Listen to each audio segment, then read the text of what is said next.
Hey man, thanks for a drink, but I gotta go stream. I'll be back later. This run is now a Dr. Zed RP run. We're just gonna stand here for the rest of the game. What do you think? Pretty exciting, right? I can't believe it, but there's an area of Arid Badlands I never knew about. Look at this. There's a path up here. There's nothing up here. I mean, it's pointless, but still.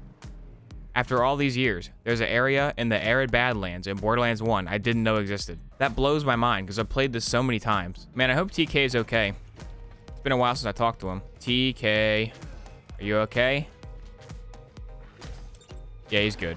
Alrighty, time to go fight King Wee Wee in this game that's rated 17 and up. I think the Borderlands 3 modding community should add my randomizer wheel as like a built-in mod. I don't know how they would do that, but I mean, it's a pretty good idea. I'm giving you permission, all you Borderlands 3 modders out there, which I don't know if there are any because there's no mods for it, but if you're out there, make my wheel thingy a mod, please. I will pay you $5 to do it. What's the correct thing to say in internet comment sections? Okay, so here's internet comment tutorial. Whatever you do, always preface every single comment with nobody : It's very important. So funny thing about the GeForce highlights video. The GeForce highlights video was demonetized, and I was like, why did this happen? And it said it was for like violent content. I was like, that's what? There's no, I mean, it's just GeForce the video game, come on. But then I was doing some experimenting when I removed, because I put Mike Bloomberg in the video tags because it is relevant. When I removed Mike Bloomberg from the tags of the video, it became remonetized. So apparently Mike Bloomberg as a tag triggered the bot that classified as violent content for some reason. I'm still getting Bloomberg ads. I got one today. He's dropped out of the race. Why is that still going? Why are his ads still playing? And it wasn't like a Home Depot one. It was like, it had like inspirational like ukulele music, like, and it was like, Mike Bloomberg loves working families. Mike Bloomberg is a great guy who you should love. Mike Bloomberg will get it done. It was a different ad. I was like, this ad is not targeted to me.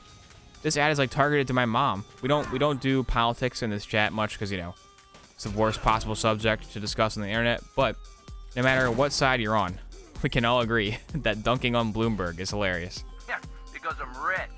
Mike Bloomberg has donated $25. we got to get off the Mike Bloomberg topic because we can't. This entire stream just can't be Mike Bloomberg the stream. We already had that. It was called GeForce. I need a new topic. Come on, Chad. Give me a new topic. Bees? Yeah, sure. Why not bees? I like bees. Are they still dying at an alarming rate? I know they make honey. Honey's pretty good. Not the browser extension, the food. What about wasps? No, not wasps. Wasps are... Dude, I hate wasps. Wasps should all be extinct. Like Mike Bloomberg. Dang it. We're back on Bloomberg. Mike Bloomberg should have spent all that money on killing the wasps instead of those ads. How many bees could you buy for $1? Like, what's the going price for a bee? They're probably not that expensive. You could probably get a good handful of bees for $1. Did you know honeybees are an invasive species? They're a good invasive species. I like them. I don't care. Invade, yeah. Invade honeybees. What are they killing? Whatever they're killing, it probably sucks. That weird psychic dude in New Haven said he was going to levitate my car, but he can't do that, right? He's not here. I'm safe from him in the Rust Commons, I think. I had to flee because he was reading my thoughts. I had to get out of there, but he can't levitate my car out here. He can't reach me out here. I'm safe. Oh my god! Hey, did you guys see they're making the Last of Us HBO TV show? See, when Netflix announces a series, it's like, it's Netflix, could be okay. But when HBO announces a series, it's like, whoa, HBO, okay. That has a, like, at least 70% chance of being good. Like, on Netflix, it's like 50-50, like, it could be alright. But on HBO, it's like, okay, this is a serious chance of being decent. I have beef with kids in movies who make spaceships out of cardboard boxes. Some of those spaceships they make are very good.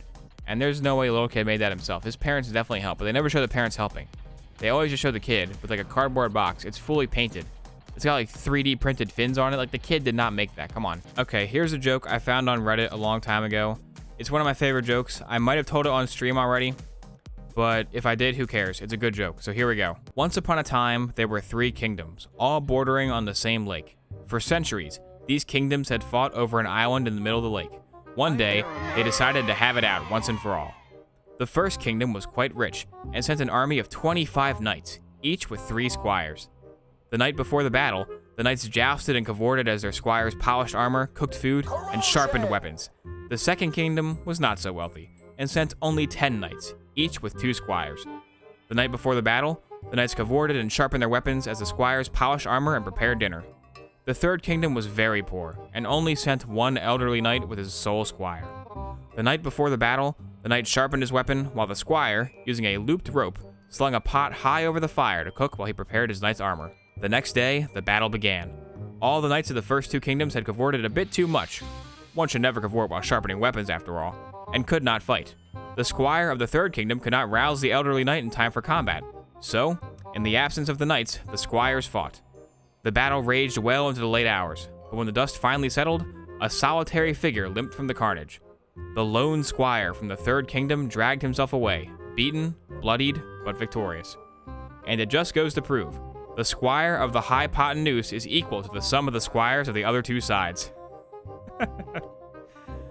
Oh, it's so bad. That's one of my favorite jokes, though. A blonde, a brunette, and a redhead are driving a car through a desert when the car breaks down in the middle of the desert, so they gotta get out and walk. The brunette takes a bottle of water, the redhead takes a sandwich, and the blonde rips off the door of the car and brings it with them. They start walking for a while, and the two ask the brunette, "Hey, why'd you bring a bottle of water?" And she says, "In case I get thirsty, I have something to drink." They keep walking a little bit. They ask the redhead, "Hey, why'd you bring a sandwich?" "In case I get hungry, I have something to eat." And finally, they ask the blonde, "Hey, why'd you bring the car door?" And she says, "In case I get hot, I can roll down the window." Oh, you know what? I got a great bad customer story for you. It's not even a bad customer. Well, he was a customer, and he was bad at what he was doing. I worked at a gas station, right? And there was this undercover cop that came in all the time. He would come in at the beginning of his shift and buy some Skull mint pouches, and then he would go on to shift, right? He was a pretty cool guy. He had a cool car because undercover cops have cool cars. I don't know if you noticed this, but at least the ones in my area, they got cool cars. Anyways, he was in line, and there was a guy in front of him in line. And this guy in front of him in line, he couldn't have been older than like 16, right? Like this dude in front of him in line was like, it was a kid. It was a child. I was checking out some lady. Not like that. Come on. Like ringing her up on the cash register. And then behind her was the kid, and then behind him was the undercover cop. And so the kid turns around to the undercover cop, and he's like, "Hey man, you trying to score?" And the undercover cop was like, "What?" He's like, "I can hook you up, man. I can hook you up." And the cop is like, "What do you mean hook me up?" He's like, "You looking for some weed, man? I get you some weed." And then the undercover cop pulled out his badge and just said, he just looked at the kid. He's like, "Get the out of here!" And the kid like went ah, and like ran out of the store at light speed. And the cop just like started laughing, and he's like, "I don't want to deal with this, man. I just started my shift. It's not even worth it." But I'm telling you, man, this kid, he like jumped 10 feet in the air, like Wile E. Coyote, like woo, like an alarm went off in his head, and he like bolted out the door. It was hilarious. Look at my skill points. The 20 can't even fit inside the little yellow boundary. I have so many unspent skill points, I'm breaking the UI. That was built for single digits only, or very brief usage during respecking. That was not built for close examination, but guess what? Guess what, Gbox Softies? I see your mistakes. When you go to your polling station on election day, there's like the president, like yeah, there's like some senators, blah, blah, blah. But also there's a bunch of like local stuff, like chairman of the school board for county section 5 or whatever. I'm sure there's not that many votes for that. If you got like 1,000 people together and said, "Hey, what if we write in Jeb Bush as a joke?" You could probably elect Jeb Bush as like the chairman of county 6 school board. I think that's also called election fraud. I think that's very illegal and you shouldn't do it. But I think the government give you a pass because the judge would be like, "All right, next up is a case of election tampering." Oh my God. You guys elected Jeb? That's classic. All right, case dismissed. Raw hot dogs are great? Nah. Can't agree with you there. I like bologna. Like raw bologna is good, but raw hot dogs, something about the form factor. Something, you know, it's something about the way the hot dogs look that makes the raw factor not particularly appealing. I keep getting YouTube recommendations for some channel. It's called The Right Opinion. And I'm like, I'm not going to watch that. I know it's probably like, he's being sarcastic. "Oh, I'm being sarcastic. My opinion is the right opinion." It's terrible. I hate that name. You hear that, The Right Opinion on YouTube? I'm never going to watch one of your videos ever. Does anyone watch their videos at double speed? Yeah, man. I watch most of my content at double speed. Some people say that makes me crazy, but every video these days is like 20 minutes long. Like, I'm not going to watch 20 minutes of that. I watch 10 minutes of it, sure. But 20 minutes, no. Like, oboeshoestwos stream highlights, they're 10 minutes long. Watch them at twice speed, and they're only 5. Save some time. Leave a comment right now if you're watching this video 2 times speed. I'm curious. I know there's probably some people who do. If you watch these oboeshoes highlights videos at 2 times speed, let me know. Ho-ho! Defiler from the vending machine. Now that is a good find. There we go. All right, give me your sniper, Reaver. Finally, a replacement sniper, at long last. Took long enough. Okay, here we go, the weird ledge. I will not fall on it this time. You gotta go around it. There we go, haha. Didn't get me this time. All right, pal. I think that whole floating car thing was a fluke. There's no way you can guess what I'm thinking this time. You're not psychic, I'm calling your bluff. You're never gonna guess this one. Okay, guys, I'm thinking, man, I hate this place. That's what I'm thinking, don't tell him. All right, here we go. Let's see if he can guess. All right, make your guess, buddy. Man, I hate this place. How? How'd you do that?